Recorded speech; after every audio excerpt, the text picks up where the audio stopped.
Bonjour à tous. Bonjour, bonjour. Bonjour, bonsoir, bon après-midi, ça Bonne dépendra, nuit. ouais, bonne nuit, ça dépendra à quel moment ils vont regarder cette vidéo. Bon, ça va bien, Lolo Karen? La forme? Ça va super bien, Très ça bien. va très très bien, merci. Ouais. Merci. Fraîchement ici en Bretagne, comme tu le sais, hein. On est voisins. Bon, on va commencer par un petit jeu. Donc, Vas-y. Lolo versus Karen. Vous êtes prêts? On est prêt? Qu'est-ce qu'il faut faire? Attention. Alors, on va commencer avec 2 charades. Ok? Donc, mon premier est une boisson. Mon second est un nombre. Ok. Mon troisième est un autre nombre. Mon cinquième est la troisième personne du singulier du verbe le pleuvoir au présent. Et mon tout vivait avec Jésus. Donc, 2 numéros. Ah, non, une boisson, 2 numéros, Coca-Cola, une note de musique. Cody. J'allais dire Codis, mais c'est pas le Codis, c'est pas le Covid non plus. C'est pas le Covid. Moi, je pensais à lait en boisson, lait. Les- Ensuite, en numéro, je sais pas. Il y a 2 fois 2 numéros. Après, il y avait, Vivre avec Jésus, t'as il y dit? avait pleuvoir, troisième personne du singulier, donc c'est pleu. Et le dernier, c'était quoi? Non, c'est ça le dernier. Et mon tout vit avec Jésus. Vivre. Les disciples. Non, non, t'as pas buzzé, elle a pas buzzé. Les disciples. Bien joué, Karen. Deuxième. Attention, elle est facile. Hein. Bref. Mon premier est une boisson. Mon second est un phénomène atmosphérique. Mon troisième est un prénom. Et le tout est une bonne nouvelle. L'évangile. L'évangile. Bien joué, Karen. Oh là là, Lolo, on va un petit rattrapage. Non, mais c'est mon buzzer, il fonctionne pas, regarde. Oh, le bonne excuse. Oh la fudge. Attention, non, on va passer au qui suis-je. Allez, rapidement. Allez, c'est facile. Mon intégrité a été mise à rude épreuve lorsque j'ai perdu mon bétail, mes serviteurs et tous mes enfants. Puis j'ai été affligé. Job. Ah non, j'ai dit en premier celui-là. Bien joué, Lolo. Lolo revient. Il y a Mani qui m'a déconcentré. J'ai trahi mon maître et je l'ai vendu pour 30 pièces d'argent. Judas. Oh, bien joué, Lolo, 2-2. Yes. Non, je l'ai, il a dit. Non. Eh, Ah, c'est en même temps. l'arbitre a toujours raison. Oh, l'arbitre, il y a du Yes. favoritisme masculin, je crois. Ok. Dieu m'a promis que j'aurais une descendance très nombreuse alors que... Oh la vache, là, je sais pas. Là, on va demander C'est à... moi. Encore une fois, c'est moi. Je suis très humble, c'est moi. 3-1. 3-1. Karen pour le 3-3. Karen pour le 3-3. J'ai affronté un géant avec le nom de Dieu et une fronde. David. Oh la vache! C'était le roi le plus sage de l'histoire d'Israël. Salomon. Ah non, c'est lui. 4-3 pour Lolo. Ma désobéissance à Dieu a coûté la vie à des millions d'humains.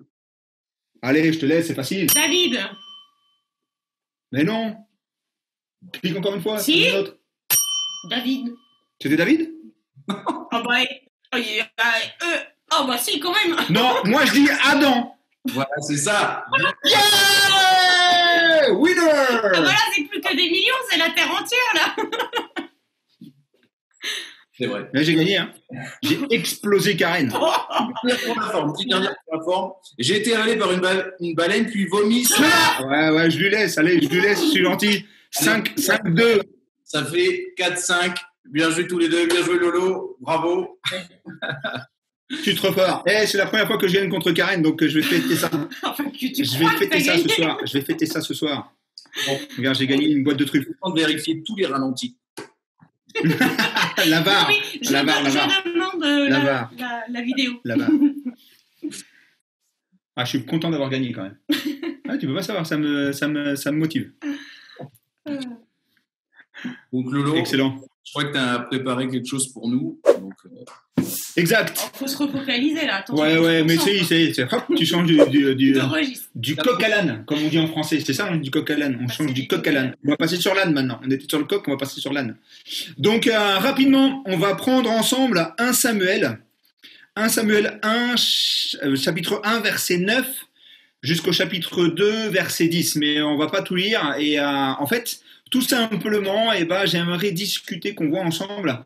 Et notre temps connect d'aujourd'hui, c'était vraiment en plus aujourd'hui. Et donc, c'est un passage qui m'a interpellé ce matin quand j'ai fait mon culte personnel. Et alors, un peu dans le contexte, dans 1 Samuel 1, et bah tout simplement, on commence avec l'histoire, Jean, d'Anne, Anne, ça marche. Anne, également aussi, il y a 2 femmes dans un homme et 2 femmes. Donc l'homme qui s'appelle Elkana, et la deuxième femme, elle s'appelle Anne et Pénina. Et donc, qu'est-ce qu'il y a la différence entre les deux? Anne, elle est stérile. Et Jean, Karen te bat de très loin. Et Pénina, elle a des fils et des filles, beaucoup de fils et de filles avec Elkana. Et donc, Anne, et on va voir un peu la détresse que Anne, elle a une détresse incroyable. Mais on voit aussi que chaque année, ce couple et ce trio, et ben, ils venaient adorer l'Éternel, chaque année. Ils adoraient l'Éternel pour quelque chose. Il y a une personne qui venait adorer l'Éternel pour rien. Et c'était Anne. Parce qu'on va voir pourquoi Anne, et ça c'est le verset chapitre 1, verset 10, on voit vraiment le cœur d'Anne. Et donc, verset 10 dit « L'amertume dans l'âme, elle pria l'Éternel et pleura abondamment. » Et moi, ce qui m'interpelle dans ça, c'est que chaque année, elle venait adorer l'Éternel avec de l'amertume. Parce que c'était pas juste une seule fois, hein, c'était depuis des années et des années. Et l'amertume, j'étais un peu en train de regarder ce que c'était.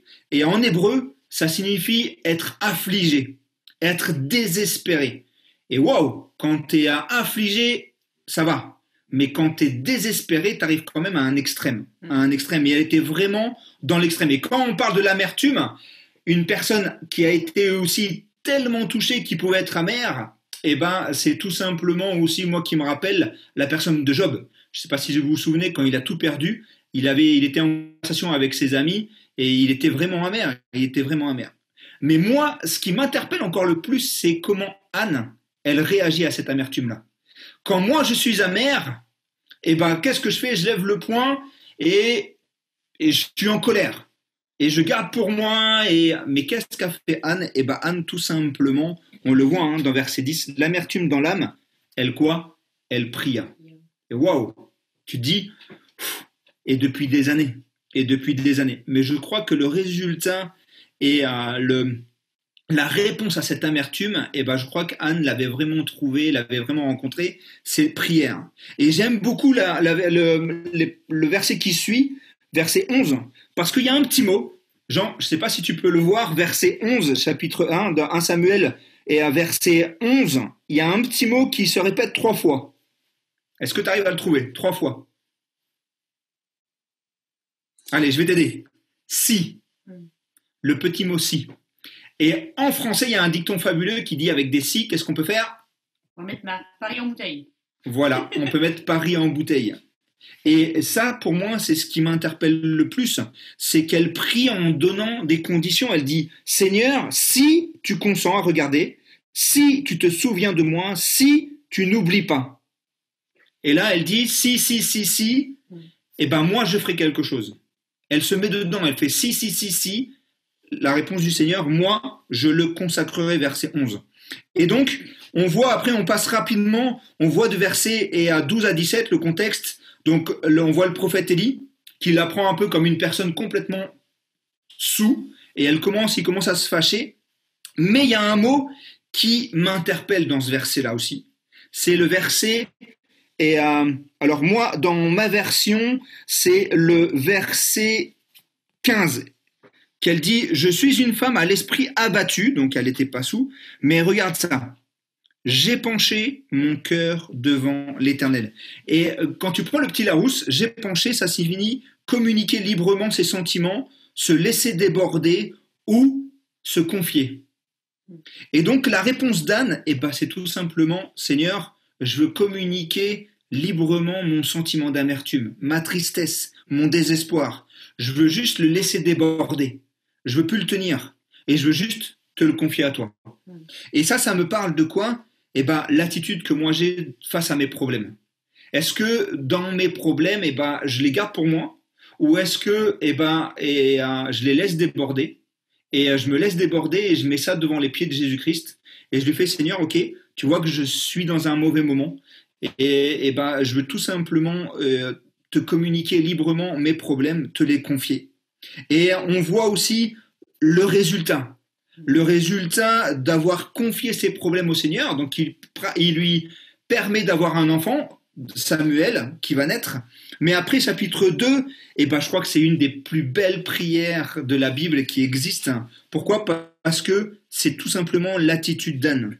On voit, verset 1, « Mon cœur, ma force, mon cœur se réjouit en l'Éternel. Ma force a été relevée, ma bouche s'est ouverte. » On continue, verset 3, « L'Éternel est un Dieu qui sait tout et qui pèse les valeurs de toutes. » Et verset 6 du même chapitre, on voit une grosse différence, on voit une opposition. On voit un contraire qui dit, verset 6, « L'Éternel fait mourir, mais il fait vivre. Il fait descendre, mais il fait remonter. Il appauvrit, mais il enrichit. Il abaisse, il élève. » Et bien ça, c'est ce que fait le Seigneur quand on crie à lui. Il y a toujours 100% de bénéfices quand tu cries à l'Éternel. Et je ne sais pas, Jean, si toi, ça s'est passé plusieurs fois, mais à moi, ça m'est passé de passer par des moments très, très difficiles. Et c'est vrai, tu ne vois pas forcément le résultat. Tu cries au Seigneur, tu ne vois pas le résultat instantanément. Mais après, avec les années, eh ben, c'est 100% bénéfique. Le résultat est 100% bénéfique et on est 100% gagnant. Et le verset 8 et 9, pour moi, c'est le verset incroyable. Pourquoi ? Parce que tout simplement, il dit dans sa parole, il relève le faible pour les faire asseoir avec les grands. Quelle place d'honneur que le Seigneur nous donne avec les grands. Et il leur donne en possession un trône de gloire. Et verset 9, il gardera les pas de ses bien-aimés. Waouh! Et là, je me dis, Seigneur, ok. Et ben, quand j'ai un problème, et ben, tout simplement, il faut que je te le confie. Je te le confie, je vois mon cœur, je fais comme Anne, je pleure, peut-être avec de l'amertume, mais je sais qu'avec son temps, avec le temps du Seigneur, et ben, ça sera 100% bénéfique. Et il gardera les pas de ses bien-aimés, mais il relève aussi le faible pour le faire asseoir avec les grands. Et donc, je veux juste vous encourager ce soir, cet après-midi, ce matin, eh ben, de juste te confier en l'Éternel. Prends le temps de te mettre à genoux devant lui et de lui dire tout ce que tu as sur le cœur. Et tu vas voir, le Seigneur va agir. Moi, je crois aussi que, bien souvent, on pense qu'on ne doit pas tout dire au Seigneur. Moi, bien souvent, dans notre monde évangélique, on pense que de montrer notre peine, de montrer notre frustration, de montrer quelque chose de négatif, c'est pas bien. Alors qu'au Seigneur, on peut tout lui dire. On peut tout lui confier au Seigneur.